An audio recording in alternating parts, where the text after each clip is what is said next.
Hello, I'm Harrison Keeley. Here's a quick look at today's top stories. First of all, Highway 64 in Polk County has been closed after a large rock slide last night.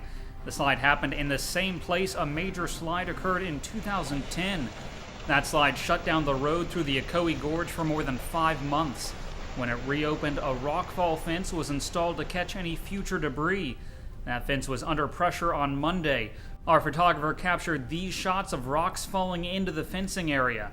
In last night's slide, officials say the fence held back most of the material, but now the fenced area is full and in danger of overflowing. TDOT officials say the road will remain closed in the meantime, which means an 80-mile detour. Yesterday, the state rested its case against the mom charged with murder in the heat stroke deaths of her 3- and 5-year-old boys. Prosecutors showed slides of the cramped house where Tasha Bates lived with her sons. It was filled with trash and traces of meth and heroin. One witness called it, quote, a classic meth lab. But Bates' attorneys raised doubts about whether any of the drug-related materials could be directly linked to the mom. And much of the testimony centered on how hot temperatures could have affected a car and the boys' bodies. Bates originally claimed she found the boys unconscious outside the car, but prosecutors say she later changed her story. The boys' grandmother said River and Leland Bates played in the car often. They knew how to work the broken doors and even how to start the ignition. One investigator says it's possible the boys could have fallen asleep in the car when it was cooler and just not awakened. The defense will present its arguments today. We'll have live coverage at timesfreepress.com. UTC Mocs football opens tonight, and expectations are high for this year's team.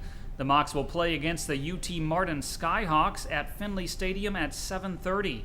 UTC held a pep rally at Miller Plaza. Take a look. I feel great about our football team. The work ethic they put in, the work they put in this summer, the work that they put in fall camp, they've done a great job. I think we've got great team chemistry, and most importantly, I think we got great football players.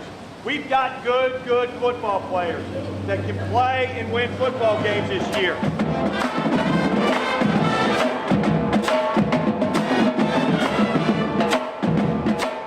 This is going to be a tough game. UT Martin is a good football team. Now, if you can't make it to the game, it will be televised tonight on CSS. We'll also have live updates from the game at timesfreepress.com. A Cowan, Tennessee man has been arrested after police say he posted child porn on Pinterest. 70-year-old Thomas Joel Wagner allegedly posted a photo showing 2 11-year-old girls and a boy about 8 years old. All of them were nude. After it was posted, the website's legal department identified the computer and the FBI was alerted. Officers searched Wagner's home and charged him with possession, distribution, and production of child pornography. They took 105 tapes, 42 books, and 450 slides from Wagner's home. He's expected to appear in court October 3rd. Senator Bob Corker says the United States should make surgical strikes against Syria. Corker opposes sending in ground forces, but he says he'd support a limited air attack or use of cruise missiles.